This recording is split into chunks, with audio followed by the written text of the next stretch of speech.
Malam ini, tentu mereka tidak akan bisa tidur nyenyak. Terutama Santoso, yang terlihat duduk di ruang tamu sembari membuka catatan keuangannya. Sementara Mbok Urip terlihat tertidur bersama Panggih di depan TV. Pak Slamet yang melihat juragannya belum tidur pun berinisiatif menawarkan kopi. Santoso pun mau, dan mereka pun duduk berdua di ruang tamu itu. Santoso yang terlihat kalut dan tidak fokus seketika langsung berkata, "Kalau aku mengira ini ulah bowo Thomas," kata Santoso kepada Pak Slamet. Pak Slamet pun hanya menjawab, "Bisa saja mas, tapi kita harus mikir gimana caranya membentengi rumah ini." Sampai akhirnya percakapan itu berakhir dan mereka beranjak untuk tidur. Santoso tidur di kamarnya dan Pak Slamet tidur di kursi sofa ruang tamu itu.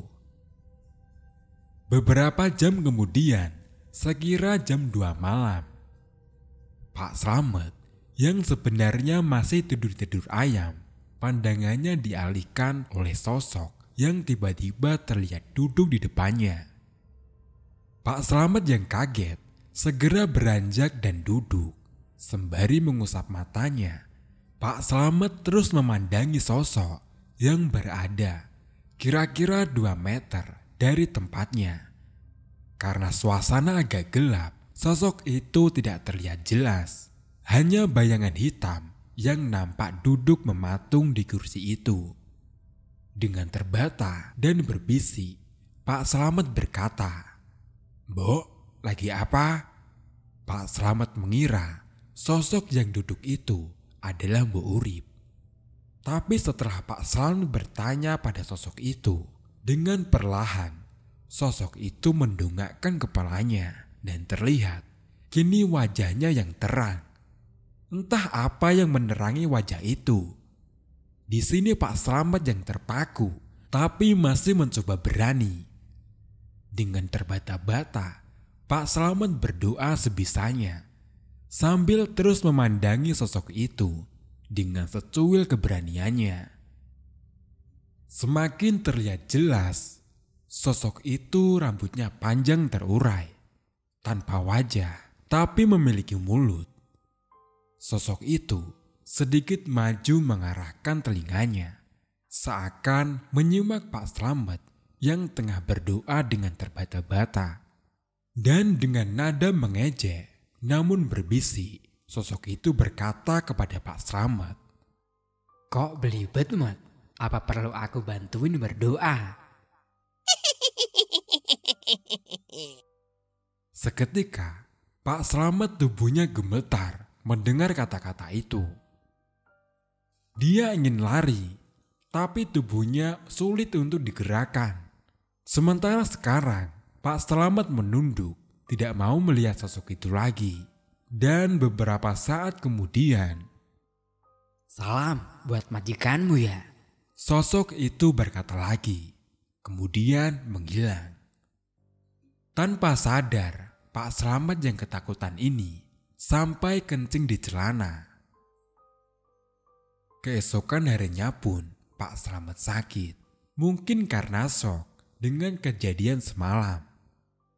Mbok Urip sepertinya menyadari dengan sakitnya Pak Slamet yang tiba-tiba itu. Hingga akhirnya Pak Slamet pun bercerita kepada Mbok Urip tentang apa yang dialaminya semalam. Di sini mereka semakin yakin kalau ini benar-benar teluh. Tapi mereka memutuskan untuk tidak bercerita dulu kepada juragannya, takut menambah pikirannya. Pak Slamet sakit kurang lebih selama 3 hari, kemudian berangsur sembuh. Beberapa hari kemudian ada kejadian lagi. Entah ini berhubungan juga dengan teluh itu atau tidak. Yang jelas, ini adalah musibah yang cukup membuat Santoso terpuruk. Gudang yang ia beli dari pelelangan itu kini terbakar habis dalam semalam. Entah apa penyebabnya, yang jelas malam itu rumah Santoso diketuk oleh beberapa warga yang mengabarkan kalau gudangnya kebakaran. Setelah kejadian itu, dengan terpaksa Santoso menutup salah satu gudangnya dan meliburkan beberapa karyawannya. Tidak berhasil menemukan apa penyebabnya. Karena Santoso khawatir, Panggih pun tetap dirawat inap di rumah sakit selama 2 hari dengan ditunggui oleh Mbok Urip. Dan di sini Mbok Urip mengalami kejadian seram. Kejadiannya di malam kedua ketika Mbok Urip menunggui Panggih di rumah sakit. Malam itu entah jam berapa, Mbok Urip yang duduk ketiduran di ranjang Panggih dengan kepala yang merebah ke tangannya yang juga menyilang. Dalam tidurnya yang sebenarnya kurang nyaman itu, tiba-tiba Mbok Urip merasa ada yang membelai-belai kepalanya. Karena dikira itu adalah Panggih, Mbok Urip seketika membangunkan dirinya dan dengan setengah kantuk dia berkata, "Ada apa, Mas?" tanya Mbok Urip kepada Panggih. Tapi di sini Mbok Urip heran karena Panggih terlihat tertidur nyenyak dengan posisi miring membelakanginya. Dan setelah itu terdengar suara dengan nada membisik tepat di telinga Mbok Urip. "Tidak apa-apa." Dia yang kaget langsung menoleh, tapi tidak ada siapa-siapa. Suasana ruangan itu nampak sepi karena kebetulan Panggih dirawat di ruangan VIP. Ruangannya juga terang. Mbok Urip pun menoleh ke seluruh ruangan, namun matanya terhenti di sebuah lemari kecil yang sepertinya pintunya perlahan membuka sendiri. Mbok Urip yang penasaran terus-terus mengamati. Sementara tiba-tiba muncul suara. "Aku di sini." Suara itu muncul dari lemari kecil yang pintunya semakin lebar terbuka. Dan dengan berani Mbok Urip menjawab perkataan itu. "Siapa kamu? Pergi dari sini." Jawab Mbok Urip. Lemari itu semakin terbuka lebar. Dan menurut Mbok Urip, di situ muncul kepala tanpa wajah, namun memiliki mulut. Persis seperti yang dikatakan Slamet tempo hari. Perlahan kepala itu keluar dan menunjukkan seluruh tubuhnya. Besar sekali, kata Mbok Urip. Tingginya hampir menyentuh langit-langit. Sepertinya ini sosok wanita. Jemarinya panjang, begitu juga kukunya mengilat seperti menari. Dan beberapa saat kemudian dengan lantang sosok itu berkata, "Aku sambar nyawa. Aku mau jenguk." Melihat Panggih yang terbaring, Mbok Urip mencoba untuk tidak gentar dan berkata, "Tidak perlu. Pergi kamu dari sini." Jawab Mbok Urip sambil memegang pispot logam di tangannya. Tapi sosok itu malah tertawa-tawa. Mbok Urip yang sudah kacau balau pikirannya pun melemparkan pispot ke arah sosok itu sambil berkata, "Allahu Akbar." Dan sosok itu pun hilang. Mbok Urip pun menangis meringkuk di lantai. Di sini sebenarnya Mbok Urip merasa sangat ketakutan. Ternyata gangguan itu belum selesai. Beberapa saat kemudian Mbok Urip dibuat semakin menangis ketika terdengar suara wanita bernyanyi lagu Jawa. Suaranya merdu dan mendengung di ruangan itu. Mbok Urip menutup kedua telinganya. "Sudah, tolong, sudah." Hingga suara itu pun berhenti seiring azan subuh yang mulai terdengar. Nampak lalu lalang aktivitas di rumah sakit sudah mulai terdengar. Segera Mbok Urip pun membuka pintu dan duduk di kursi depan ruang perawatan. Dia tampak pucat dan lesu. Sungguh, ini malam yang berat. Untung paginya, Panggi sudah bisa diperbolehkan untuk pulang. Sesampainya di rumah, ada yang berubah dalam diri Panggi. Dia sekarang pendiam, tidak seusil kemarin. Untuk seukuran anak, dia nampak seperti orang dewasa. Sekira 4 hingga 5 hari telah berlalu, Panggi kini sangat rajin mengaji. Terlihat setiap dia yang selalu siap dengan baju kokonya 1 jam sebelumnya menunggu guru ngajinya di ruang tamu. Panggi mulai ngeyel mengajak ayahnya untuk sholat tepat waktu. Perubahan yang baik memang. Bisa dibilang 180 derajat, tidak seperti dulu yang manja dan agak pemalas. Tapi ternyata perubahan Panggi ini merupakan buang tabiat, kata orang Jawa. Seseorang akan berubah sikap dan sifatnya saat akan menjelang ajalnya. Karena tiba di suatu hari, waktu itu sore, setelah Panggi mengaji. Listrik kebetulan padam, sementara Panggi masih ada tugas sekolah yang harus dikumpulkan esok harinya. Akhirnya Panggi pun mengerjakan PR-nya dengan menggunakan teplok atau lentera. Diletakkanlah 2 lentera di samping meja belajarnya. Panggi pun belajar dengan ditemani ayahnya. Sementara Pak Slamet sedang sibuk menyalakan lampu petromak di halaman belakang. Sampai beberapa saat kemudian, Santoso meninggalkan Panggi untuk merokok di halaman belakang. Sambil melihat Pak Slamet yang terus mengotak-atik lampu petromak itu yang tidak kunjung berhasil dinyalakan. Dan tiba-tiba terdengar suara. Dengan diiringi suara teriakan dari Panggi. Santoso dan Pak Slamet yang mendengarnya segera menghampiri ke kamar Panggi. Dan apa yang terjadi di situ? Kepala Panggi sudah berkobar-kobar dengan api. Panggi terus berlari, tidak berarah di kamarnya, sambil teriak kesakitan. Di sini Santoso mulai mengambil selimut dan melungkupkan ke kepala Panggi. Tapi setelah dibuka, nampaknya api belum juga padam.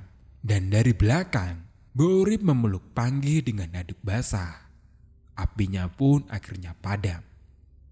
Tapi nampaknya Panggi sudah terluka cukup parah dan segera mungkin dilarikan ke rumah sakit. Tapi 2 hari kemudian Panggi meninggal, menyusul kakaknya Ningrum dan ibunya Lasmini. Setelah sempat kesulitan bernafas karena paru-parunya telah dipenuhi dengan asap, kata dokter. Kejadian itu sangat cepat. Bagaimana caranya lentera yang ada di samping mejanya itu pecah dan mengenai kepala Panggi? Itu pun masih menjadi misteri. Kejadian itu pun semakin menyakitkan Santoso tentang teluh yang kejam ini. Lantas, bagaimana kabar Mbah Mangun yang dulunya ingin datang lagi ke rumah? Nah, ternyata sejak kejadian sore itu, Mbah Mangun sempat sakit. Menurut cerita Pak Slamet, Mbah Mangun sempat bertarung dengan sosok jin wanita tanpa wajah itu. Kita sebut saja dengan nama Samber Nyowo. Tapi di sini, Mbah Mangun menganggap teluh ini terlalu kuat kalau harus dihadapinya seorang diri. Karena inilah Mbah Mangun tidak menempati janjinya untuk datang di kemudian hari. Kembali ke cerita, masa berkabung kepergian Panggi masih sangat hangat. Belum sampai 7 hari, di sini Santoso nampak gusar dan marah. Dia sama sekali tidak berkonsentrasi dalam membaca tahlil untuk anaknya. Sampai akhirnya Santoso terlihat agak berlari menuju belakang rumah. Mbok Urip yang berpapasan di dapur segera memberitahukan itu kepada Pak Slamet. Terlihat Santoso sedang mengobrak-abrik ruang perkakas dan mengambil sabit, kemudian berlari lewat samping rumahnya. Pak Slamet mengejar sambil memberitahukan itu kepada warga yang masih berada di rumah selepas tadi acara tahlil. "Mas Toso ngamuk?" begitu kata Pak Slamet. Warga kini berhamburan mengejar Santoso yang ternyata pergi ke rumah Bowo. Untung di situ ada pagar pembatas. Di depan pagar, Santoso berkata, "Keluar kamu, sudah cukup ya sekarang. Kalau berani, hadapi aku langsung. Ayo, saling bunuh." Warga sama sekali tidak berani mendekat karena Santoso ini memang sosok yang sangat dihormati di desa itu. Hanya Pak Slametlah yang berani mendatanginya dengan perlahan. "Sabar mas, eling," kata Pak Slamet. "Tidak bisa mas." Tapi untungnya Mbah Mangun datang, merangkul dan menenangkan Santoso sambil merebut sabitnya. Dan dengan perlahan, Mbah Mangun berkata, "Sudah, yang sabar, kita tidak bisa membuktikannya. Bisa-bisa nanti kamu di penjara." Tapi baru saja suasana meredam, Bowo malah keluar dari rumahnya. Dengan mukanya yang pucat, dia pun berkata, "Ada apa Santoso?" Sontak, emosi Santoso kembali memuncak. Namun kini dia berhasil dipegangi oleh para warga. Nampaknya Bowo ketakutan dan terus berkata, "Aku benar-benar tidak tahu." Tapi di ujung pembicaraan, tampaknya Bowo keceplosan dengan berkata, "Kalau aku punya salah, aku meminta maaf." Cuma karena hal seperti itu memang sulit dibuktikan. Akhirnya cuma menjadi omongan belaka. Warga sempat mengira sejak kematian Pak Cari, ayahnya, Bowo sudah hilang tajinya. Tapi ternyata sifat ini menurun ke anaknya. Singkat cerita, setelah berhasil ditenangkan lagi, segera Santoso diajak pulang oleh Mbah Mangun dan Pak Slamet. Sampai di rumah, Santoso kembali menangis. Menangisi kehidupannya yang begitu tragis. Di sini pun Mbah Mangun mencoba menenangkan dan juga berjanji akan menangani masalah ini dengan mengajak teman-temannya. "Sementara kamu baca ini dulu ya," kata Mbah Mangun sambil menyodorkan sebuah kertas bertuliskan sholawat nariyah, dan Mbah Mangun pun berpamitan.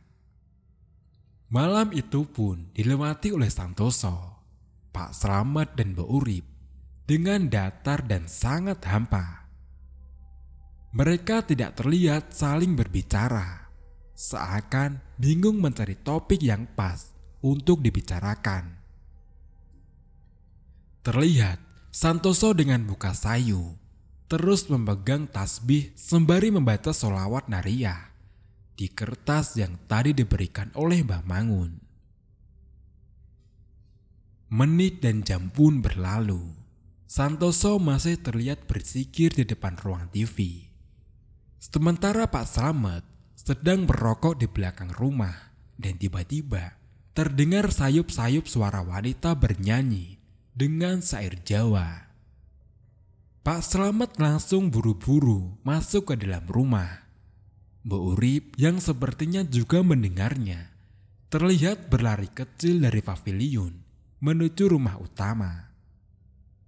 Segera mereka berdua menemui juraganya yang nampak kaget karena Santoso juga mendengar suara itu. "Dengar gak mas, Mbok?" tanya Santoso. Sembari mereka saling mendekatkan telinga untuk mengamati. "Inggih mas," jawab Pak Slamet dan Mbok Urip.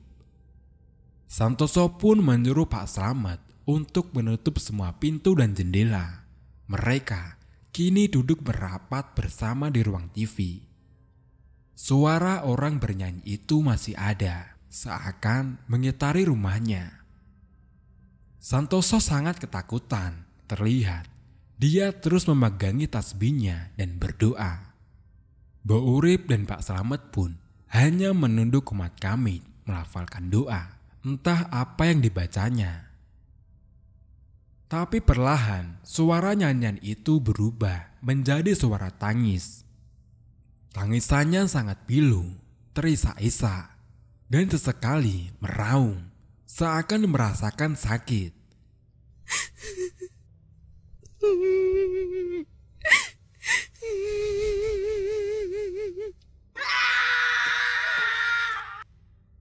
Mereka bertiga pun terus berdoa hingga suara itu hilang sekitar jam 2 malam. Mereka yang ketakutan pun tidur di satu tikar di depan TV hingga esok hari pun tiba. Mbok Urip yang masih ketakutan teringat kejadian semalam, kini terlihat enggan melakukan pekerjaannya. Begitu juga dengan Pak Slamet.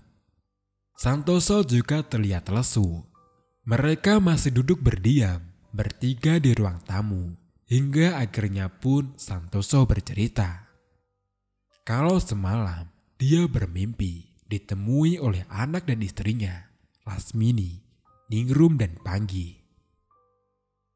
Dalam mimpi itu, Panggi dan Ningrum, anaknya, hanya tersenyum. Namun Lasmini, istrinya, berbicara kepada Santoso.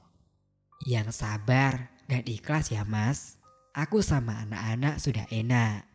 Kamu pasti bisa menghadapi. Sambil menangis, Santoso menceritakan mimpi itu. Singkat cerita, malam harinya, Mbah Mangun pun datang. Namun ia sendiri. Pak Slamet bertanya, "Di mana temannya Mbah?" "Pada gak berani ngadepin." "Udah, aku sendiri saja yang ngadepin. Bantuin doa ya," jawab Mbah Mangun. Pak Slamet hanya mengiyakan saja sambil menelan lidah. Mbah Mangun pun meminta Mbok Urip untuk mengambil garam krosok. Dibawalah garam itu oleh Mbah Mangun mengelilingi rumah sembari uro-uro atau bernyanyi lagu Jawa. Santoso, Pak Slamet dan Mbok Urip hanya diam menunggu di dalam rumah. Setelah selesai, Mbah Mangun pun masuk lagi ke dalam rumah dan di sini beliau sedikit bercerita. Dulu, waktu Mbah Mangun masih muda, baru saja lulus dari pesantren, jin Samber Nyowo ini sempat menghabisi keluarga Pak Cokro sampai tidak ada satupun yang tersisa. Pak Cokro adalah kandidat pemenang waktu pemilihan lurah di tahun 60-an, yang mana lawannya yang kalah adalah Pak Cari, yaitu ayahnya Bowo. Diduga kuat, pengiriman teluh ini dilakukan oleh Pak Cari. Tapi memang hal seperti itu sulit sekali dibuktikan. Sejak saat itu, tidak ada lagi warga yang mau berurusan dengan Pak Cari. Jadi, di sini mulai terang ya, kalau diduga kuat, Bowolah yang mengirim teluh itu. "Apa perlu dibalikan saja Mbah?" kata Santoso. "Tidak perlu nak, kita nggak ada bedanya kalau mengembalikan teluh itu kepada si pengirim," jawab Mbah Mangun. "Intinya, kita tidak perlu membalas. Kalau kita membalas, kita sama jahatnya." Tidak terasa, mereka berbincang cukup lama, hingga akhirnya pembicaraannya dihentikan oleh suara ketukan di pintu depan rumahnya. Terlihat bayangan hitam siluet di pintu kaca. Nampaknya ada orang yang datang. Pak Slamet yang membukanya seketika bingung ketika dia tidak melihat siapapun di depan pintu itu. Dia yang mulai merinding pun menghampiri Mbah Mangun dan berkata, Kok tidak ada siapa-siapa ya Mbah? Gak apa-apa Met, itu teman kita. Jawab Mbah Mangun sambil tersenyum. Beberapa saat kemudian, Mbah Mangun pun meminta sapu lidi kepada Mbok Urip. Sambil membaca Al-Quran kecil di tangannya, Mbah Mangun keluar, menyapu-nyapu halaman. Pak Slamet yang mengikuti di belakang bersama Santoso pun sesekali disuruh mengambil rambut yang berceceran di tanah. Rambut siapa ini? Batin mereka berdua sembari mengambilnya dengan sapu tangan. Sampai akhirnya Mbah Mangun berhenti di suatu titik tepat di bawah rimbunan tanaman sirih. Ambil pacul sana Met. Setelah itu Mbah Mangun menyuruh Santoso untuk menggali titik yang sudah ditunjukkan olehnya. Setelah digali cukup dalam, sekitar 80 cm, ditemukanlah bungkusan kain kafan yang cukup besar. Baunya sangat busuk. Mbah Mangun segera menyuruh membawa bungkusan itu menuju teras rumah. Dan disinilah terlihat Mbah Mangun yang nampak limbung. Hidungnya mengeluarkan darah. Pak Slamet yang melihatnya sempat berkata, "Gak apa-apa kan Mbah?" "Gak apa-apa," sembari menutup hidungnya dengan sapu tangan. Akhirnya bungkusan itu dibuka di teras. Isinya adalah 7 butir telur ayam Jawa dan beberapa kertas yang bertuliskan Arab Penggon. "Ketangkep intinya," kata Mbah Mangun. Beliau meminta pungutan rambut-rambut yang tadi dan menyatukan di satu kain itu. Sampai akhirnya sembari membaca ayat kursi, Mbah Mangun membakar rambut itu. Sempat terdengar jeritan wanita. Suaranya terdengar seperti dari kejauhan ketika rambut itu dibakar. Kemudian kertas-kertas bertuliskan Arab Penggon itu juga dibakar. Dan setelah itu giliran telur-telur itu dibuka. Setelah dibuka, isi telur itu hitam, pekat, dan mengeluarkan bau busuk. Mbah Mangun pun membuka telur itu satu persatu, sembari terus membaca ayat kursi, sampai semua telur itu habis. Dan setelah itu, Mbah Mangun membakar semuanya. Santoso di sini nampak keheranan dengan semua hal ini. Bagaimana semua ini bisa terjadi? Akhirnya, prosesi pembersihan itu pun berakhir. Mbah Mangun kembali masuk ke dalam rumah bersama dengan Santoso, Pak Slamet dan Mbok Urip tentunya. "Insya Allah ini sudah bersih," kata Mbah Mangun. Mereka pun kembali berbincang bersama di ruang tamu itu dengan topik yang agak menggembirakan tentunya. Apakah telur itu berhasil dihentikan? Nampaknya masih tersisa karena tengah malam setelah Mbah Mangun berpamitan pulang, terjadi lagi serangan telur itu. Tiba-tiba saja gelas bekas minum mereka yang ada di meja meledak dan seiring dengan itu tubuh Santoso terpelanting kira-kira 3 meteran. Mbok Urip langsung mengajak Mbah Mangun merapat ke rumah Santoso lagi. Dan sesampainya di sana, terlihat Pak Slamet yang tengah menunggu dengan muka panik di depan rumahnya. "Juragan kesurupan," kata Pak Slamet dengan panik. Mereka pun segera masuk ke dalam rumah. Di situ terlihat Santoso sedang merangkak. Tapi tidak dalam penglihatan Mbah Mangun, karena di sini beliau sama sekali tidak melihat Santoso, melainkan rupa jin Sambernyowo itu. "Bangun, bangun," kata sosok jin yang berada dalam raga Santoso itu dengan suara yang lemah dan parau. "Aku ngaku kalah. Sekarang leburlah aku," kata jin itu kembali. Di sini, Mbah Mangun hanya memegang tasbih sembari terus berzikir. Tobat kamu. Tobatlah kepada Tuhan yang Maha Tinggi, kata Mbah Mangun. Sudah berapa kehidupan yang kamu sengsarakan? Sekarang minta ampunlah, timpal Mbah Mangun. Maaf, aku sudah kapok. Tolong leburlah aku. Pak Slamet nampak takut sekaligus heran. Santoso, juraganya yang waktu itu berusia 45 tahun itu, tampak sangat tua ketika kerasukan. Tampak kehebohan di rumah Santoso ini terdengar oleh warga sekitar, hingga ada beberapa warga yang berdatangan. Aku mengaku kalah. Sekarang leburlah aku, kata jin yang ada dalam tubuh Santoso itu kembali. Akhirnya, Mbah Mangun mulai membacakan ayat-ayat ruqyah dan mengeluarkan jin yang ada di tubuh Santoso tersebut. Namun ada satu kata yang terucap sebelum jin itu keluar, yaitu, aku rasa mati. Sampai akhirnya Santoso pun kembali sadar dengan memuntahkan cairan hitam yang berbusa. Dan disinilah teluh ini telah benar-benar berakhir.